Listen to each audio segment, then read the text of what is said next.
तो दोस्तों, एक और नया दिन और मैं बलजीत परमार हाजिर हूँ एक नई कहानी, एक नया किस्सा लेकर। आज हम बात करेंगे अंडरवर्ल्ड सरगना दाऊद इब्राहिम की। कैसे उसके पासपोर्ट बनते थे और कैसे गुम हो जाते थे। पासपोर्ट बनाने के डॉक्यूमेंट पासपोर्ट ऑफिस से गायब हो जाते थे और दाऊद इब्राहिम किस देश में गया, कहाँ से वापस आया, उसका कोई रिकॉर्ड पुलिस के पास नहीं होता था। बहुत दिक्कतें होती थी जब पहली बार उसका इंटरपोल का रेड कॉर्नर नोटिस लेने के लिए मुंबई पुलिस ने अर्जी भेजी, डिटेल भेजी, उसका डोजियर भेजा, तो उसमें पासपोर्ट नंबर नहीं था। ये बात 1985 के पहले की है। 78 से लेके 1985 तक दाऊद ने 5 पासपोर्ट बनवाए, एक ही नाम से, एक ही पते से। लेकिन एक पासपोर्ट जो पहला बनवाया उसको गुम की शिकायत लिखवा दी एक पुलिस स्टेशन में कि मेरा पासपोर्ट गुम हो गया। उसके बाद दूसरा पासपोर्ट बनाने की एप्लीकेशन दी, लेकिन उसके पहले जो पहले पासपोर्ट का जो डॉकेट था, उसका जो डॉक्यूमेंट थे पासपोर्ट ऑफिस में पड़े, वो डॉकेट गुम हो जाता है, गायब हो जाता है। ये बहुत बढ़िया मोडस ऑपरेंडी थी। दाऊद कभी भी अपने आने जाने का कोई रिकॉर्ड पीछे नहीं छोड़ता था। बहुत इंटरेस्टिंग किस्सा है। इसकी कहानी हमें बताई उस समय के मुंबई पुलिस के जो क्राइम ब्रांच के वरिष्ठ ऑफिसर थे, उनका नाम है संजय परांडे। बाद में वो एसीपी पद से रिटायर हुए और उनकी पूरी फैमिली तकरीबन सर्विसेज में पुलिस फोर्स में थी। उनके बड़े भाई डीडी परांडे वो महाराष्ट्र काडर के आईपीएस ऑफिसर थे। बाद में दिल्ली में डेपुटेशन पे गए और डीजी रैंक में रिटायर हुए। तो काफ़ी पुलिसिंग का एक्सपीरियंस उस परिवार में था। परांडे ने भी, संजय परांडे ने बहुत नाम कमाया क्राइम ब्रांच में। आधे से ज़्यादा अपनी सर्विस उन्होंने मुंबई की क्राइम ब्रांच में निकाली। अब देखिए, जो उन्होंने किस्सा सुनाया मैं थोड़ी देर में आपको सुना रहा हूँ। आज मेरी लंबी चौड़ी बात उनकी मुंबई में हुई, वो मैंने रिकॉर्ड की सारी, उनको पूछ के उनकी परमिशन लेके वो आपको सुनाऊंगा। लेकिन उसके पहले बता दें कि इसकी ज़रूरत क्यों पड़ती थी। इंटरपोल में जब आप किसी वांटेड एक्यूज का डोजियर भेजते हो तो उसके पासपोर्ट का नंबर भेजना पड़ता है, नहीं तो काफ़ी सारी खामियां रह जाती हैं। लेकिन क्योंकि पासपोर्ट के नंबर से ही उस आदमी की शनाख्त होती है, नाम से भी हो जाती है। लेकिन तभी बहुत पुराना ऑब्सोल्यूट सिस्टम हुआ करता था, आज की तरह इतनी ज़्यादा कंप्यूटराइजेशन नहीं थी। और पासपोर्ट ऑफिस में भी मैनुअली काम होता था। सब दस्तावेज हाथ से बनते थे, लोग अपने अपने हाथ से लिख के उसको तैयार किया करते थे और फिर वो अल्फ़ाबेटिकल ऑर्डर से अलमारियों में रखे जाते थे। अलग-अलग अलमारियों के इंचार्ज हुआ करते थे। लेकिन इतनी सेटिंग दाऊद ने की थी, पासपोर्ट गुम करवा के नया अप्लाई करना और विद इन डेज, कुछ दिनों के अंदर अंदर नया पासपोर्ट ले लेना, अपना काम धंधा करके बाहर जाके आके तभी नई नई गोल्ड स्मगलिंग का काम दाऊद इब्राहिम ने शुरू किया था। वो दुबई चक्कर लगते थे, कुछ और देशों में जाना होता था, सुबह जाना शाम को आ जाना, अरेंज करके कौन सी बोट में रखना, किसको मिलना, किस वहाँ के स्मगलर से बात करनी, मुलाकात करनी, पैसे का इंतज़ाम करना, बंदों का करना। बहुत लंबी चौड़ी प्रोसेस होती है स्मगलिंग की। लेकिन वो अपना कोई सुराग नहीं छोड़ना चाहता था और वही हुआ एंड तक। वो जब 84 के एंड में या 84 के बिगिनिंग में देश छोड़ के गया तो उसका कोई पासपोर्ट का रिकॉर्ड नहीं था, कोई उसके खिलाफ कोई लुकआउट नोटिस नहीं था। बिना पासपोर्ट रिकॉर्ड के लुकआउट नोटिस निकालना बहुत मुश्किल हो जाता है। आजकल बहुत आसान लगता है लोगों को, क्योंकि और बहुत तरीके हैं लोकेट करने के, लेकिन तभी ये सिस्टम नहीं था। उसके बाद दूसरी बड़ी समस्या आई जब 1993 के 1993 के मुंबई ब्लास्ट के बाद काफ़ी सारे आरोपियों के रेड कॉर्नर नोटिस निकाले गए। उसके साथ साथ मुंबई पुलिस ने एक और मुहिम चलाई थी कि वो लोग अंडरवर्ल्ड सरगना जो डायरेक्टली ब्लास्ट के साथ इन्वॉल्व नहीं थे, उनको ढूंढने के लिए भी 40 से 45 रेड कॉर्नर नोटिस भेजे गए। उनके पीछे क्या कवायद होती है, क्या करना पड़ता है, किस तरीके से प्रिपेयर होते हैं, वो बहुत लंबी चौड़ी प्रोसेस है। उसका एक सेट परफॉर्मा होता है। आप ऐसे नहीं कि अपने अपनी टाइपराइटर पे टाइप करके भेज दिया या आजकल कंप्यूटर पे टाइप करके भेज दिया, रिक्वेस्ट भेज दी और मंजूर हो जाएगी। ऐसे भी हुआ है। दाऊद के केस में इंटरपोल ने 2 बार सीबीआई द्वारा भेजा हुआ डोजियर रिजेक्ट कर दिया था कि ये तथ्यों पे आधारित नहीं है, हमें और सबूत चाहिए कि दाऊद के खिलाफ क्या क्या केस है। आप देखिए, इतना बड़ा क्रिमिनल जिसको पूरा हिंदुस्तान ढूंढ रहा था, उसका जो डोजियर भेजा जाता है वो इतना कमज़ोर भेजा जाता है, या शायद इनके पास सबूत नहीं थे। और उसके बाद इंटरपोल 2 बार इनकी रिक्वेस्ट रिजेक्ट कर देता है। तीसरी बार फिर मिस्टर BS मोहिते हुआ करते थे क्राइम ब्रांच के इंचार्ज, और उनके साथ संजय परांडे हुआ करते थे, जिन्होंने वो पुख्ता डोजियर बनाया जिसको भेजा गया और इंटरपोल ने दाऊद के खिलाफ रेड कॉर्नर नोटिस जारी किया। ये पूरी कहानी सुनते हैं और किसी से नहीं, उस शख्स से जिसने ये सब काम उस ज़माने में किया। कैसे किया?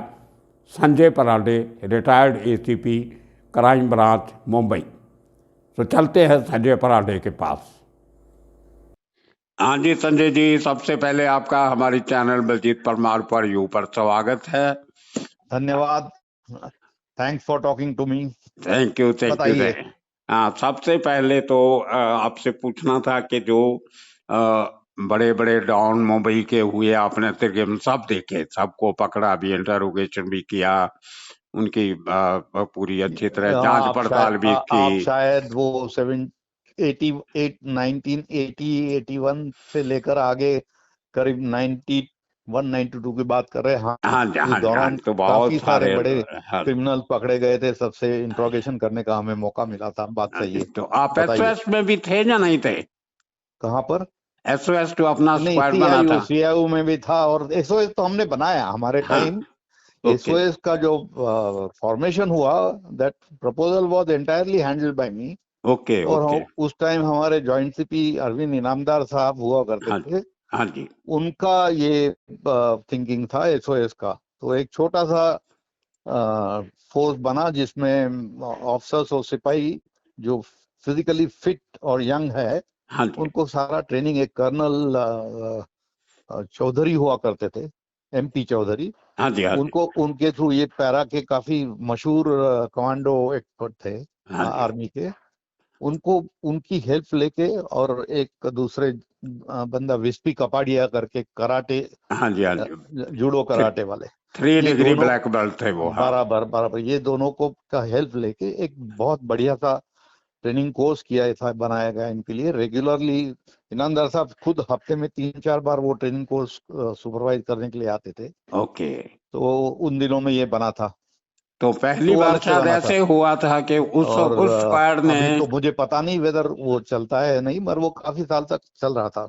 हाँ नहीं, वो एक पहली बार फिट शायद बॉडी, उस फिजिकली स्क्वाड के फिट, थ्रू। एक खुद का हमारा जैसा एनएसजी आप आज देखते हैं, हाँ जी, हाँ नॉट एग्जैक्टली एनएसजी का बहुत एडवांस ट्रेनिंग है, but whatever resources were available at that time, this SOS was formed, हाँ जी, स्पेशल ऑपरेशन स्क्वाड, हाँ जी, SOS, दैट इज द अच्छा, नेम गिवन। हाँ। तो पहली बार शायद तो उसका ने रेड इमरजेंसी किया में था दगड़ी चाल पे, दगड़ी पाक चाल मोडिया पे स्ट्रीट।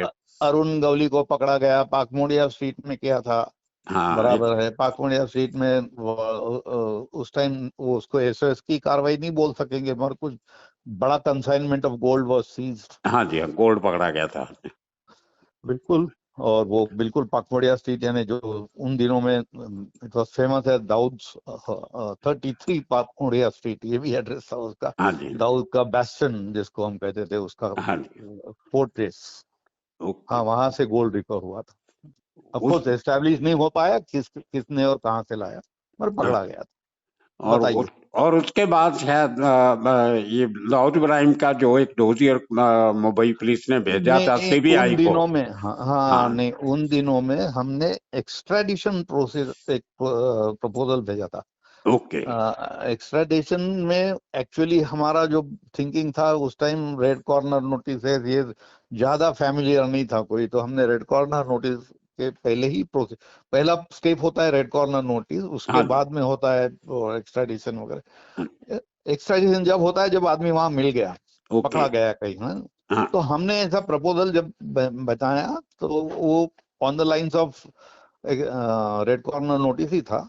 ओके। उस टाइम हमने दाऊद के खिलाफ 3 केसेस रिकॉर्ड पर हमारे पास थी उस टाइम। उसमें एक केस ऐसी थी जिसमें दाऊद कन्विक्ट हो चुका था। ओके। ये करनाक बंदर पे कोई रॉबरी की थी, उसने एक बिजनेसमैन को लूटा था। तो एक्चुअली उस टाइम उसका एज था 20 साल, ओके। बिल्कुल यंग। उसको 4 साल की सजा हो गई थी। वो अपील में गया, अपील में होने के बाद उसको, अपील सुनते टाइम तब एक तो उसको होना जरूरी रहता है, उसको बुलाया गया था तो कोर्ट ने उस पर समन्स और वारंट जारी किया, वो नहीं आया, इसलिए उस पर अरेस्ट वारंट निकला था। ओके। वो केस आज भी पेंडिंग है ओ। क्योंकि वो आया ही नहीं है। ये सुप्रीम कोर्ट तक अपील पहुंचा हुआ है, ओके। वो पेंडिंग है। तो हमने जब भेजा, जब हमको ध्यान में आया, हमने पासपोर्ट ऑफिस से भी पता करने की कोशिश की थी। ओके। तो उस टाइम हमको ऐसी जानकारी मिली पासपोर्ट ऑफिस से कि 1980 से लेकर 1984 तक, 79-80 से लेके दाऊद ने 5 पासपोर्ट अपने नाम पे बनवा लिए थे। My God. उसकी मोडस ऑपरेंडी बड़ी अजीब थी। हाँ। वो हर टाइम अजीब नहीं कह सकते, उसे सिंपल थी, हाँ। पर उस टाइम वो चल गई थी। ये था कि वो पासपोर्ट गुम गया करके रिपोर्ट करके पासपोर्ट के लिए फ्रेश पासपोर्ट को अप्लाई करते गया। ये गुम जब कैसे गया? वो मैं कल वो कोर्ट रख लेती थी ना जमानत के टाइम पे, नहीं पासपोर्ट नहीं जमा नहीं, करवाओ। हाँ। एक मिनट, हाँ। ये बात जमा करने वाली बात तो बहुत बाद में आई। हाँ। उसके बीच में वो काफी कुछ हो गया था, वो कहीं गुजरात में था, कहाँ कहाँ था। तो ओके। हर टाइम बाहर जाके आया तो वो फिर पासपोर्ट गायब कर देता था, नया पासपोर्ट लेता था। ओके। हाँ, और वो पासपोर्ट ऑफिस से जब पासपोर्ट इशू होता था तो वो डॉकेट पूरा गायब हो जाता था। ओके। यानी तभी पासपोर्ट मैनुअल उस था, टाइम, कंप्यूटर इतने नहीं हाँ थे, मैनुअल था। एग्जैक्टली, हाँ।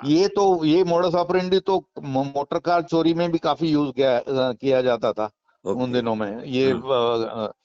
आरटीओ का से एक एनओसी कर देना है for transferring the car out of city, हाँ। और बाद में यहाँ का डॉकेट ही गायब कर देना, ये उस जमाने में भी चलता था, उधर भी ओके। चलता था। तो ये तरीके से उसने पासपोर्ट हर टाइम बनाया। तो उसकी वजह से उसका कहाँ बाहर जाना आना होता था वो रिकॉर्ड पे नहीं आ सका। नहीं तो ओके। पासपोर्ट पे तो छप्पे लग जाते हैं ना। बिल्कुल बिल्कुल। हाँ, कहाँ जाके आया।